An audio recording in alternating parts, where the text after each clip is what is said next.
Amen. So that's my wife Lisa praying. I'm John, and we're in the book of Revelation, chapter 1, verse 1.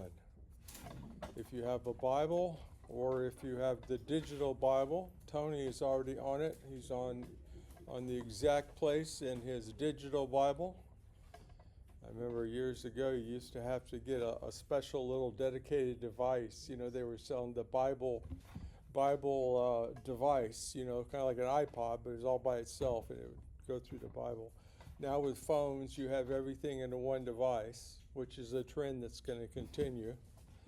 That's part of what we're going to discuss at times is, you know, the facts of what's going on technologically and also geopolitically as far as how the prophecies align, and things are getting closer all the time. It's not always in a straight line. In other words, the fulfillment, the unfolding of it can, you know, take place over many decades as it has. So we're going to look into all that type of thing and try to correlate prophecies with that.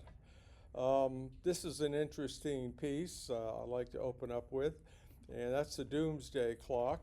Not to scare anybody. This is not a class to scare anybody. This is a class, though, to make you aware of what time it is. Remember, Jesus said to the people, he said, you know, look at the sun setting at night, the clouds and the color and everything. You can tell the next day's weather by the sign. And he said, how come I've shown you these signs and you don't know what time it is? Well, we are not to be ignorant of the time. So I believe we're getting very close to the second coming and the fulfillment of these things. And of course, people always say, yeah, they've always believed that. Yeah, but all the things that have to be in place have not been in place. And so until you know the things that need to be in place, then it's hard to tell how close we are. So, but this is the doomsday clock after World War II. Of course, I think everybody's familiar with Hiroshima and Nagasaki and the dropping of the bombs and the horrible destruction. And then the Russians, you know, they were coming on strong in 1947, and they eventually got the bomb. Interestingly enough, the Nazis would have had it, but God kept them from getting it long enough for us to end the war, the United States. So the thing is that after seeing that tremendous destruction, all these great intellectuals and scientists decided that they had to set a clock, an analog, a symbolic clock about how close we're getting to annihilation and destruction, because they all thought it was coming. And they used the analogy of the clock, and it started you know, quite a few minutes to midnight. Midnight would be the end of the current era, if you will. And so now they've moved it, by the way, over time. Every few years or so they move it. So last year they moved it another second. So it went from 90 seconds to midnight to 89 seconds. So in the scheme of things, of a 24-hour day, that's pretty close to midnight. So you say, well, that's horrible. We shouldn't think about that. Yeah, but at the same time, God predicted, Jesus predicted, and the prophets predicted that this type of thing would be happening. And the book of Revelation is where we really find the culmination of all these prophecies. It's the grand central station of all the prophecies. All the prophets come together in the book of Revelation. So we look at the book of Revelation, and we can then look backward and tell what the prophets were talking about, not the other way around. In other words, you can study Daniel, but until you know the book of Revelation, you don't understand the full import of it. Remember, Daniel was told in chapter 12, the end of the book, seal up these things, Daniel, until the very end of time, and then the wise will understand. And that's us. The wise means that we are, you know, filled with the Holy Spirit, studying, understanding, and we're going to look around and say, yeah, you know, it's coming together. We're going to have the insight. And so Daniel, we got that prophecy 2,500 years ago. So people say, oh, well, I've heard this and people have talked about this, but it hasn't happened. Oh, it's, a bunch of mythology. But that's because they didn't understand the true import of the prophecies. In other words, they didn't understand what God's time frame is. We're always thinking about what men have to say. And men's time frame basically is, about 5 minutes today. What was on TikTok, the kids, their time frame was, oh, that's so yesterday. That was an hour ago. I saw that TikTok an hour ago. But, it's we're moving that fast. Most of us are old enough to have been around a little bit, and we realize that, the things that we might have grown up with, the good, bad, and the ugly, that everybody thought was so cool and everybody thought, was relevant. Now, the kids go, oh, that's old school, Dad, Mom, it's like that's how it is. And things move on, but the prophecies are coming into focus because God sees the end from the beginning. Yes, Edwin? Question, you kind of consumed by this thing. The day, you mean like an actual governmental nuclear bomb set to midnight? No, thank you for asking that. No, it's like a theoretical thing. The scientists were trying to, nobody can know for sure, but basically this clock tells you how dangerous the world is because of the situations and wars and conflicts going on in the war where people have the nuclear bomb.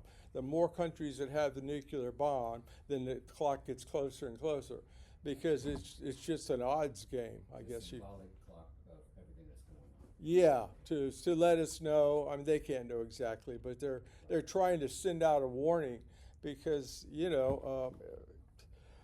I grew up in Miami, and during the Cuban Missile Crisis, probably some of you studied that in your history books or heard about it. The Russians and Castro were going to nuke Miami.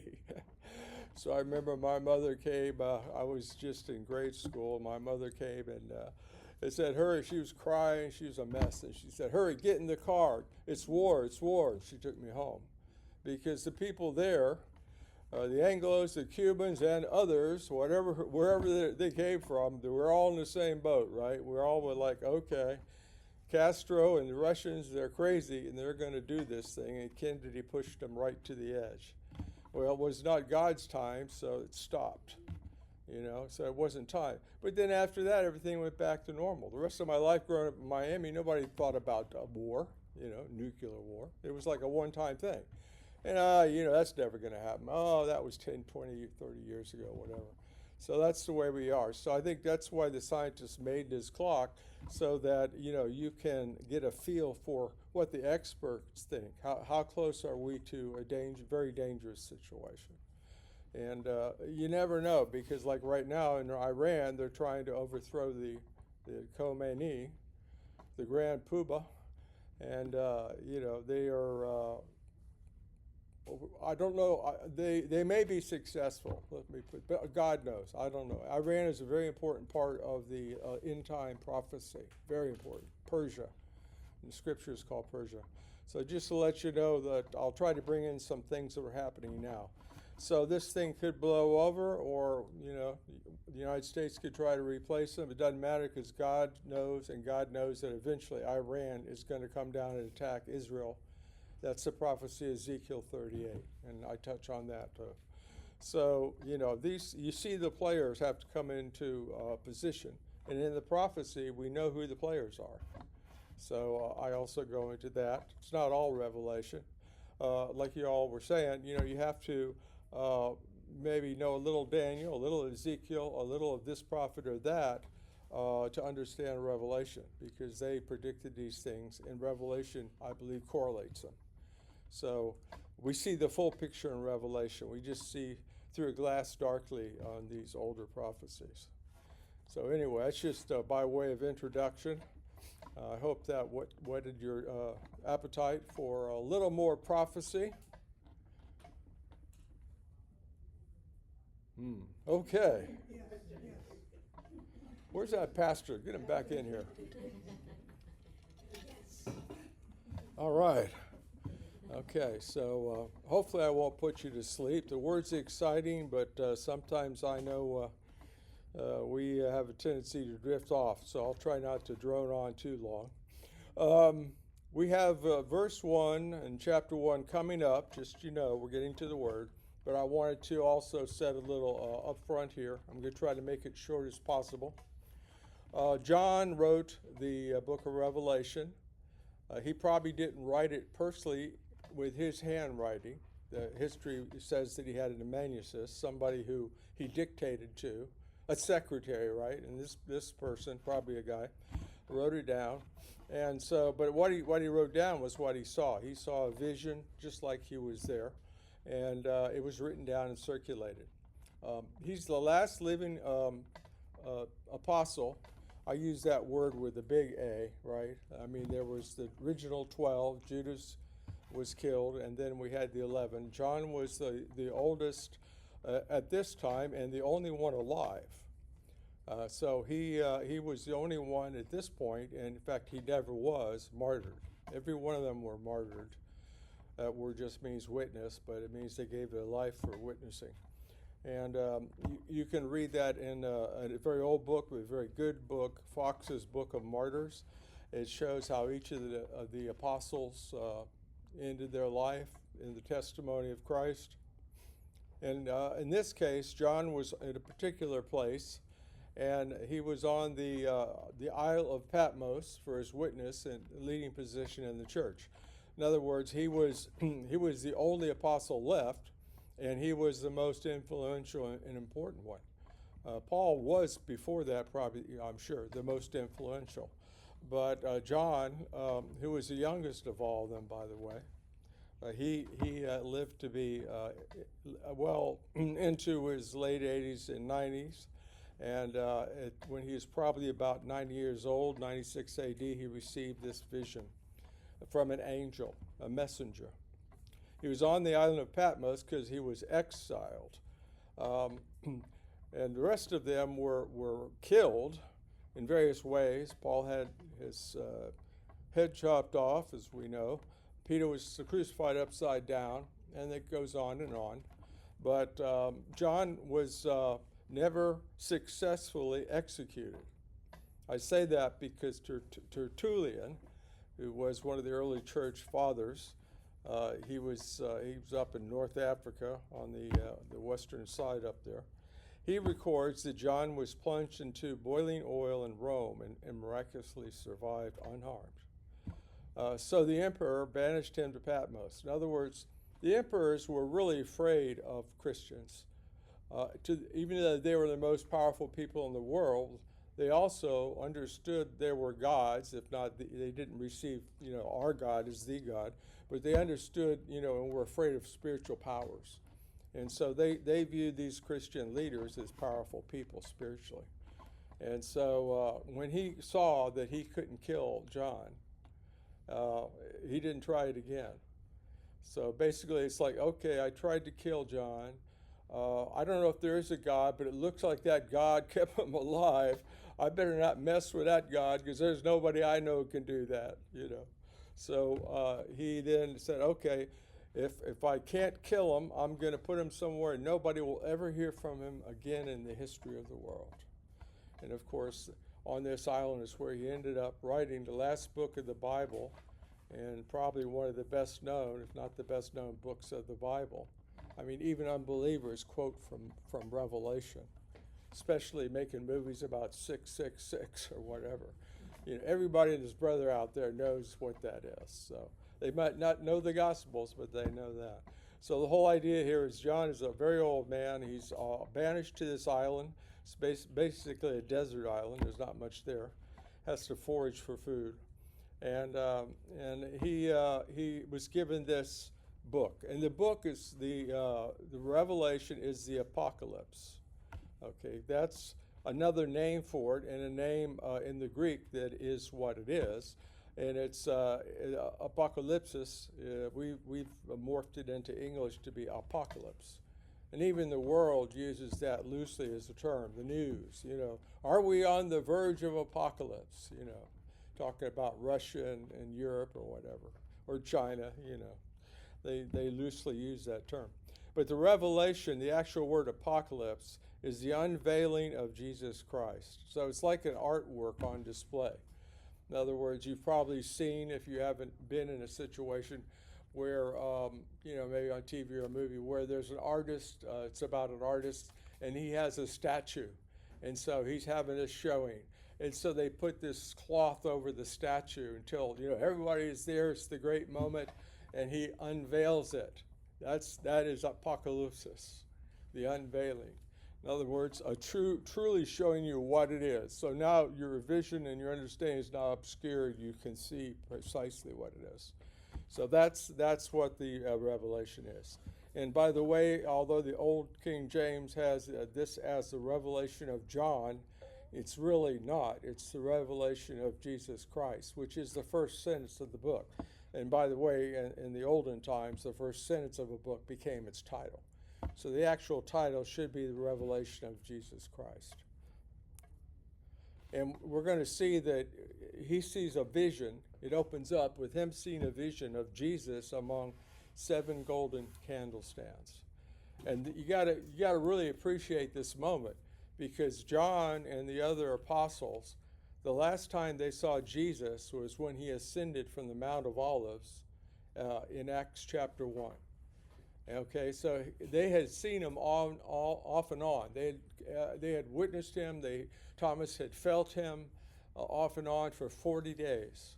Interestingly enough, he was in the desert 40 days being tempted, and then he was on earth at the end, 40 and 40. God is like this perfectly symmetrical being. Everything's organized.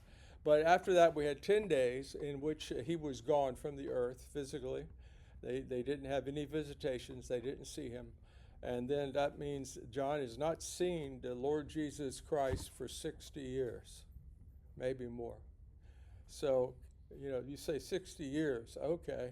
I'm old enough that I can think in terms of 60 years and look back 60 years. And not that I've done this, it's be hard to do, but 60 years ago, I was in grade school or whatever. And it's like, okay, I can think of the names of a few of my friends back there, in middle school, let's say. And I haven't seen them in 60 years. Now, if I was walking down the street and I saw them, do you think I would recognize them? No. I worked for Oracle Corporation. We're a software company, and we used to live in Colorado, and I knew a lady out there, probably 25, almost 30 years ago. I hadn't seen her in all this time, and she came into town, wanted to get together, so I went and visited her. I went to where she was at the Cheddar's, and she had a lot of our other coworkers there, and I wasn't 100% sure who she was. Because, 30 years, people change. Well, can you imagine 60 years, John had not seen Jesus? And that's not the half of it. Because when he saw him, he walked on earth with him in the pure physical form. Then he saw him in the manifested form after the resurrection. And now he's seen him in this is totally new Jesus. Every time he sees him, he gets a new Jesus. This is the real Jesus, the full-blown Jesus, right? The whole enchilada. So basically, Jesus here is what he really is and what he really looks like and will look like for eternity. So you want to say, well, I wonder what Jesus is going to look like when we're up there. Read chapter 1. He describes him. And you got to also realize this is a first century fisherman. Not to belittle fishermen, but he probably had more education maybe than the rest of them, because the Pharisee knew who he was. But I'm just saying, he was not the intelligentsia, right? He was not the great intellectual. Judas was that, but not John. So John sees him, and God picked him because I think just that, because John would write in the language and understood the things that the normal man would understand. And I'm getting that more and more. When I graduated from seminary, my wife would always comment when I started teaching, forget all those big words, forget that stuff. You got to teach it, on a level where everybody understands it. And it's taken me a long time, Still working on it. So if I come out with a big word, just realize that I paid a lot of money for that word. My student loans prove it. But I'm trying to just teach it on everyday concepts and language, because I believe that's where God is. You know, we over intellectualize things. Theology, we make things really complicated, and God is simple. You know, think about it. This doesn't apply to every case, but I'm just saying the most theological guys at the time of Jesus were the guys that crucified him. So it's easy to outsmart yourself because you think you're so smart, you know what I'm saying? But at any rate, so here Jesus appears to him after 60 years, and he gives us a vivid description. Verse 1. This is the revelation of Jesus Christ, which God gave him to show his servants what must soon come to pass. He made it known by sending his angel to his servant John. Boy, there's a lot of meat there. First of all, like I was saying, this is the unveiling, the showing forth of what Jesus really is, who he is, and how he will be, which God gave to him. So God came down. Well, I shouldn't say directly. The angel came from God. He was the messenger, but it's the same as God giving him the message. So the angel simply means angelos, and angelos just means angel. Your name's Angela. That's derived from angelos. That comes from the Greek angelos, which we have changed into Spanish and English and all these other languages, but we've maintained the root of it, angel. And so an angel is a messenger. We get all kinds of ideas because of Raphael and these medieval painters and Renaissance painters, but an angel, it just means someone who's sent on a job from one source to another. So an angelos in the Roman military was a soldier who was sent from one, the emperor to the general.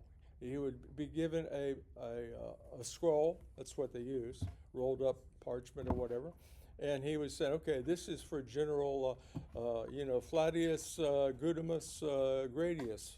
And he'd go out there and he would deliver that. And at that point, as he was coming, his soldiers would say, oh, there's an angel coming from the emperor. So that's how it was actually used. We add a lot of things to it, and they are totally different. They're not human messengers, but their main job is to be a messenger. So if you look at Gabriel or Michael or any of them, even though they have other roles, we often see them coming with a message, especially Gabriel. So that's the idea. And why do we have to have an angel instead of God appear before us? Because if God appears before you, then you wouldn't be alive anymore. Remember what he said to Moses? You can't look on my face. So he uses his emissaries, okay, his agents. An angel is an agent. So what we see here is that God has given this to his angel for John. It's not given to anybody, and it was not given to any of the other apostles, of course, because they're no longer alive. So John is the highest level. He's the greatest general of Christendom at that point, right? So he receives it. And it says that this angel testified to everything he saw in the Word of God and the testimony of Jesus Christ. And John did. In other words, so the angel is testifying to John. John then is testifying to what happened, his faithfulness to write it down. And we by our modern standards, we might think, oh, maybe he made this up or he's lying, but we totally don't understand how serious these guys were back then. They didn't joke about this, They were very serious to the point they gave their lives. That's one of the greatest proofs of the gospel, because every one of them had the opportunity to walk away or be killed, and they were martyred because they would not give up what they knew was true. There's many other proofs, but that's a big one. So John was raptured to heaven. We'll see that later. I use that term loosely. In chapter 4, verse 1, he's taken to heaven. Doors open up, and I call it he's raptured, right? He's brought up there out of his body or in his body. We don't know for sure, but it appears that however it was, that he was as if he were there. In other words, when he's writing these things, it's not a question, is he still in his body on earth or is he up there? That's not even the question. The question is, what did he see? And he wrote down. And that's called the book of Revelation. So we read this book, we're getting a glimpse into heaven. You know, and people might say, "Oh, I can't wait to get to heaven. I wish I knew what it was like up there." Well, read the book of Revelation. This tells you. So if you don't like constant praising in the presence of God, then you're going to hate it, because that's all they do. I admit, we most of us don't praise and pray 24 hours a day. We actually have jobs, and it's hard to get it all in there. We're on fasting and praying now, but you know what I'm saying. It's like up there, it's not going to be, well, when I find time or I'll make time. No, it's all the time. So it's going to be great. All I can say is everybody that I've ever heard an account of who've gone to heaven, like Paul writes, they might have been told, "Oh, you have to go back." They don't want to go back, right? And Paul said, "I'm caught between the two. It's better for me to be with you and help you, but I wish I was in heaven." So we do have an insight. Blessed is the one, verse 3, who reads aloud the words of this prophecy, and blessed are those who hear and obey what is written in it, because the time is near. Well, key, first of all, the time is near is God's timing is near, not yours, not even John's, way back when. So people say, "Oh, yeah, they thought it was coming right then." And yes, they did, because the coming is always imminent, right? It's the blessed hope. We're always looking forward to it. But God has his timing. And if you're not aware of God's timing in things, then, you're missing it. But especially with this prophecy. So he gave us all these signs. The last thing one of the very last things he did before he went to the cross on Tuesday night, Olivet Discourse, is to tell the disciples what's coming. It's a real short little talk, but it's recorded in Matthew 24 down through the end. And he gives all the signs that we're going to see in Revelation. And so if it really was coming immediately, all the signs wouldn't have been given. If we're all leaving, a month from now, 2 months from now, Jesus would say, "Okay, a couple months from now I'm coming back." No, it's not like that, because he gave all these signs, but he was kind of hedging it. I mean, he didn't go into great detail. He said it'd be like this, run to the mountains. He gives them these vague things, but the Revelation gives us details, very, very, very specific details about all this. So at any rate, the thing is that it is near in God's timing, and we're getting close. And the blessing of this book is the only one of all the Bible that has a specific blessing. Is the whole Bible blessed? Yes. But is there a special blessing on this? Not my opinion. It says so, right? Blessed are those that hear it and do it. Doing it, I believe, is being aware of it, knowing what's going on around you, knowing what time it is, and being able to tell others about what time it is. So that word "doing" in the Greek is not as clear, but I'm reading into what I think it means there. So we're going to have a lot of blessing by just reading this book and hearing it and learning from it. Verse 4. This is to the 7 churches. So the scroll that he wrote down, he wrote, the manuscript wrote a scroll of some kind. We don't have it surviving, so it is not extant. But the thing is that whatever was there, it was actually a physical medium that a person wrote on with actual Greek words. It was written in Greek. And then it had to be copied or circulated. In this case, apparently, the same one was circulated from one church to another, all 7 churches. Can't be dogmatic about that. They could have made a copy. We don't know. Making a copy of anything in the old days was not Xerox. Okay. There were people called scribes. I think if you read the Gospels, you heard about the scribes. The scribes, all they did is copy the Bible. And we're talking about the first 5 books, mainly. So they had their little monasteries. They didn't call them monasteries, but their scriptoriums where they wrote these things down, and it could take them a year to make up one. And that's not the worst of it.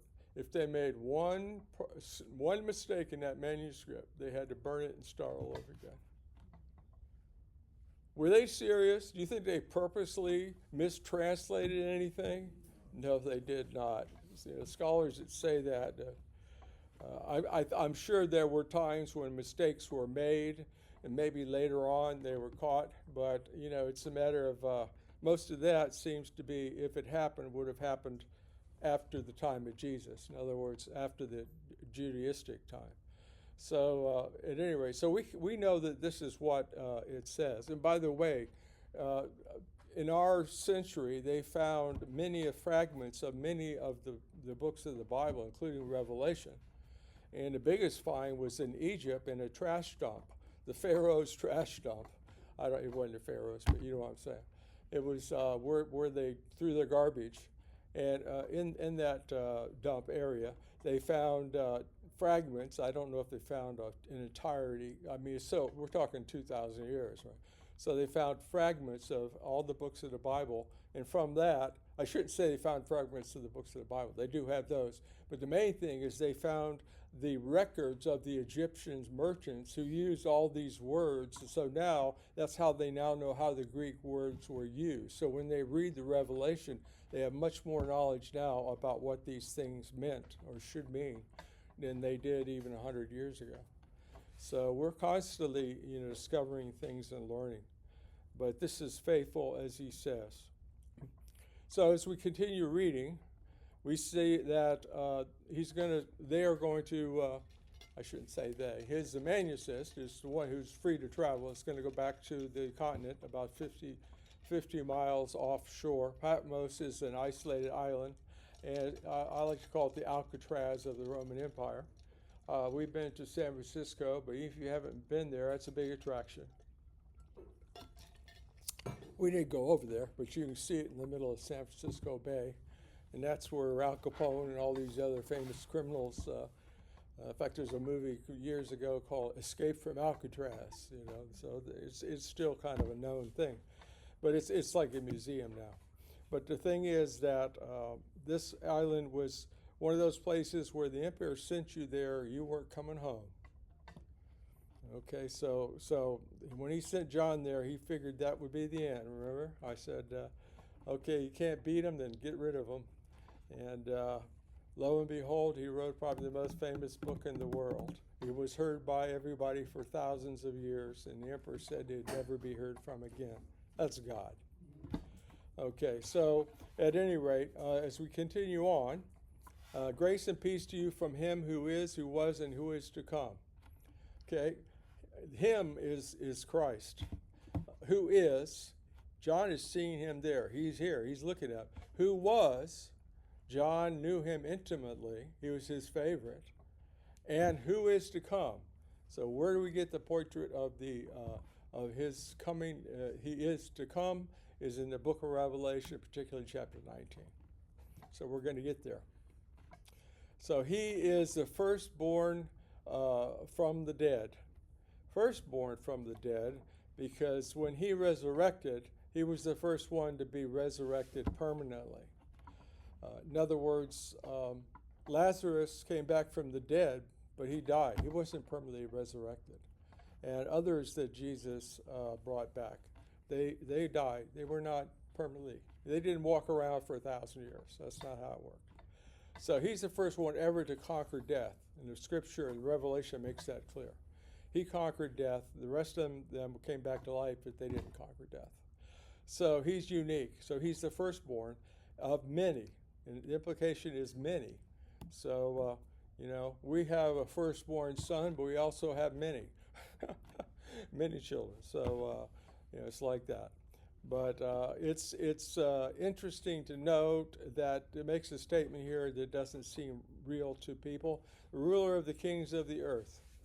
That's because when he comes back, he is going to be the ruler. He is ruler now. God's in control. But he physically, literally, will be the ruler of the kings of the earth when he comes back to set up his kingdom.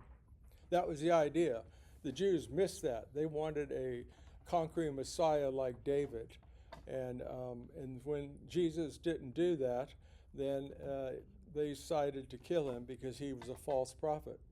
Because they didn't understand there was two portraits of Christ. Isaiah 53, the suffering Messiah, and the coming king who would rule the world, which is painted here. So when they crucified him, they figured that was it. And of course, we know better. But the idea is that he is and will be and shall always be the ruler of the universe, really. To him who loves us and released us from our sins by his blood. So his blood and the cross, it's all intimately connected and represents what he accomplished at the cross, as we know. Who has made us to be a kingdom of priests. Okay. I think King James might say kings and priests or some of the other versions, but kingdom of priests is perfectly acceptable. And kingdom of priests is because we are the new priesthood. Paul talks about that. Peter in 1 John 2:9, I believe it is. He talks about the fact that we're built into a spiritual edifice, that we are kings and priests. So it's not that we shall be. We are now kings and priests. We're kings under the King of Kings. He's the King of Kings. The real meaning, spiritual meaning, is we're the kings that he's king over. He's also going to be king over the earth and the earthly kings. But the thing is that he has done this for us and that we are priests. In other words, in the old covenant, you had the Zadok priesthood and the other priests. You had the Judaistic priesthood in the temple, and they represented the people to God and God to the people. Today, we are the priests. A priest is not somebody that is ordained by a particular denomination and been through seminary. That is not God's definition of a priest. We are all priests and kings. It doesn't say to those who manage to go through 4 or 8, 10 years of study. No, you are now. It's not you shall be. You are now in his eyes. None of us, I think, quite get that, or we would probably live differently. Anyway, and then he goes on to give us a preview of what's later in the book. In verse 7, he's coming with the clouds, and every eye will see him, even those who pierced him, and all the tribes of the earth will mourn because of him. That is a direct revelation, but also a pointing back to the prophet Zechariah, chapter 12, where you're going to see 12 through 14, and it says in 12:10, as he's coming back at the Battle of Armageddon, it says, they shall look up, talking about the Jews, the regathered Jews in Israel. They're going to look up and see him whom they've pierced. Interestingly enough, when Zechariah wrote that, and even when Daniel wrote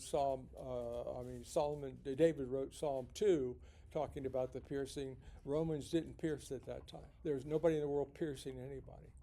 So they must have read that and go, what the heck does that mean? We know now that it was a prophecy of the cross. So he still bears those marks in his hands and in his side. Say, how do you know? Because he told Thomas, come over here. Go ahead, put your fingers in the holes in my hands and my side. Okay, so even in his resurrection body, he still bears those marks. And when he comes back on the day of Armageddon to the earth, in Zechariah 12:10, the Jews are going to look up and they're going to see those marks. And then it says something even more interesting. They will mourn for him as an only son. Well, he's the only son of God, and they're going to mourn for him. The Jews will finally believe. Paul says in Romans chapter 11, that eventually all Israel will be saved. So the Jews, the believing Jews, will be saved on that day when he comes back. I'm not saying there's going to be a lot of them, but the ones that are believers,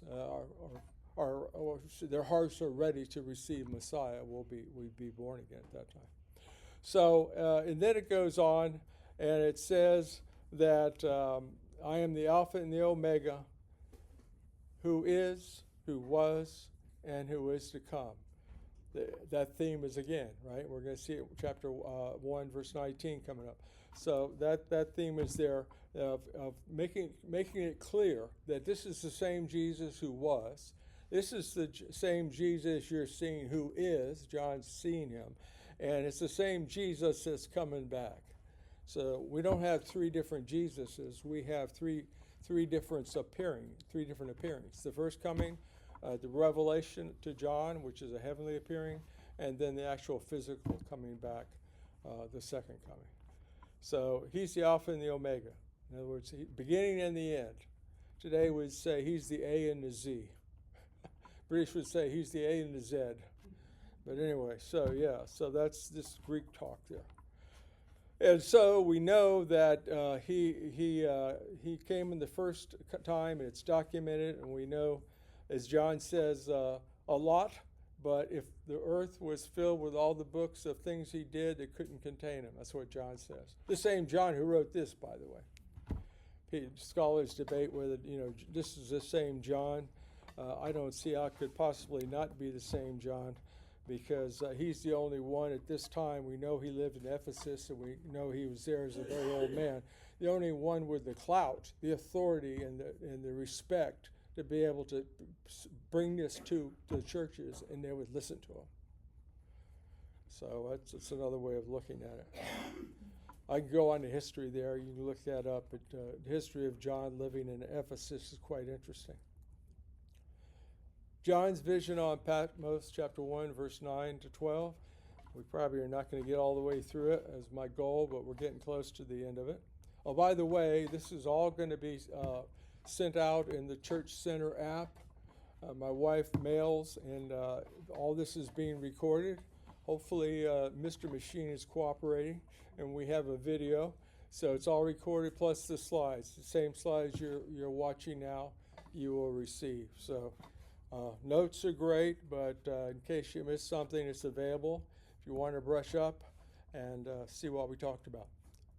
I, John, your brother and partner in the tribulation, the ellipsis, of kingdom and perseverance that are in Jesus, was on the island of Patmos. At this time, the tribulation, we're not talking about the end times. We're talking about Domitian, who threw him on the island, threw him in jail and to the island. He was the one of the bad Caesars. There were 10 bad Caesars, and they were crucified. We know about Nero and putting the Christians into the Lions Colosseum, but there was actually 10 of them down through a couple hundred years, and this was the one who was controlling the Roman Empire at this time. So anyway, what we have here is John was exiled to Alcatraz, if you will. And then it says in verse 10, on the Lord's day I was in the Spirit. Well, the Lord's day, we take it to mean the day he resurrected, or Sunday. We still often use that term. The Lord's day is Sunday. I was in the Spirit. You have to understand what that means. It could be interpreted certain ways, but obviously I think at the very least it means I was in the Holy Spirit. I was filled with the Holy Spirit and receiving this. And I heard behind me a loud voice like a trumpet. Okay, so we know that that's the angel. So, and the scripture, interestingly enough, about the rapture says in 1 Corinthians 15 and 1 Thessalonians 4 says that you will hear the sound of a trumpet, and then the rapture will occur. So, obviously, it also mentions an angel. So, this, I don't know that it's an actual physical trumpet, because he said it sounded like a trumpet. That's another thing. What he writes down is what he was familiar with. So he's not going to be familiar with 21st century warfare and weapons or anything else, or any of the prophets. So they're going to say, well, it kind of looked like this, and he writes down what he thought it looked like in his parlance, in his milieu, if you will, his environment, his experience and understanding at that time. And so we get a picture of it, and we have to do some interpretation. But was the angel blowing the trumpet? I don't think so, because I think it would have said, because in other places it says, flat out, 7 times says they blew a trumpet. So I think basically the trumpet was probably the loudest sound that John was familiar with. In other words, especially if somebody got right on your head and blew it. I used to play in marching band, and these guys would be practicing warming up and blowing the trumpet in my head, and was not good. So I was a drummer. I can't complain. No, we made more noise than anybody. But at any rate, so what we have here is this tremendous voice of the angel, and I believe John was, as I mentioned, raptured in some fashion. We'll talk about that later. Saying, write on a scroll what you see and send it to the 7 churches, to Ephesus, Smyrna, Pergamum, Thyatira, Sardis, Philadelphia, and Laodicea. So these are actually churches. We're going to see a map of that. Churches in Asia Minor, which is part of Turkey today. And we're going to... and this scroll is going to be circulating. And again, it doesn't say make copies and send them, so it's understandable given the time and how difficult it was that they most likely scroll from one to another. Oh, yes, sir. Do you think that the Lord's Day might have been a reference to the great day of the Lord that talks about in Zechariah and all this stuff because he's getting a revelation of the future? No, I don't think so, because I think he was giving us a temporal thing there. In other words, I was on the island, and then it's, well, what day was it? And he's giving us the day, I believe. Only because later in the book, you're going to find out what you're talking about is clearly detailed, and it's distinct from this. But that's like many things, you know. I'm going to give you what I've studied, my interpretation. If you have a different interpretation, that's fine. Because there's only one person that knows what it really all means, and it's the guy that wrote the book. You know, it's like you're reading a novel and you go, I don't know why you did this, you know, and then the author comes to town, he's doing a book signing, and you go, and you ask it, right? Now you know why it was in there. So, you know, everybody else has an opinion. You know, it's like I'm not on TikTok, but any of those things, right? I mean, you go on these different venues, and everybody has an opinion. And how many of them are right? Probably not many. But I think this. I know you're wrong. You know, it just goes on. I kind of gave up on that because it's kind of a losing battle to figure out what's true on there. But that's the world we live in today. So in this world here, it was a very simple world. He saw something, and he was going to send it to believers, not to unbelievers, although they would get it. He also, I believe, had to crouch it. God had him crouch it, if you will, to disguise it in a certain terms so that the Caesar wouldn't get a hold of it and think he was rebelling against the empire. So that's why he used a lot of symbolism. Because if he flat out said, oh, I mean Rome, then the emperor would eventually get a copy of this. They always do. And he'd say, oh, this is resurrection. Bring me that guy again. I've got to kill him now. So I think that's a lot of why it was done that way. But also because for 2,000 years we can get the meaning of it without having it nailed down to one particular time. In other words, we don't think like a first century fisherman. Thank God, but at the same time, you know, their life was simple, and I'm sure most of them were very healthy. They ate natural foods, and they worked hard, and you know, most of them had a good life for that time, but it was a hard life. So as we go on here, I digress. Then I turned to see the voice who was speaking with me, and having turned, I saw 7 golden lampstands. That was the initial picture, Jesus with the lampstands. And so at that point, you know, we have to see what each of those means. And if you bear with me a little bit longer, we're going to see that these are the 7 churches. And you see Patmos, the little dot over there, out in the sea. So it's about 50 miles off the shore of Ephesus. And it was an island. That's why I say Alcatraz, like Alcatraz. It was a whole day's sailing journey to get there. And when prisoners went there, they didn't come back, you know. However, I should say, spoiler alert, John eventually was released and went back to Ephesus and lived a number of years as the chief and head of all the churches. So he wasn't the Pope. I hesitate to use that term. Maybe in its official, Pope means Papa. In that sense, he was the Papa of the churches. But he wasn't a Pope as such, but he was definitely the head of everything. So we're going to see these letters traveled a circuit, and this literally was a circuit that the Romans used, their mail route, right? My neighbor's son is a postal worker, and our overseer, David Long, works for the post office. So they know about routes, right? They're given a route. Well, in those days, the Roman mail delivery guy, I don't know what they would have called him. I never read that. But at any rate, they would have brought it to Ephesus, and then they would pass it Smyrna, Pergamum, Thyatira, Sardis, Philippi. In other words, it just went around like this. And eventually it would come back to Ephesus. That was the mail circuit. So, and they had great roads because the Romans built the roads, and they had a common language. So the New Testament was written at a time when the Roman roads were built. God had that done so they could go throughout all the world. And number 2, they had the common Greek language. Greek was the English of the day. Today, English is, I talk to people all over the world, India and everywhere else, the Middle East, and we're all speaking English. right?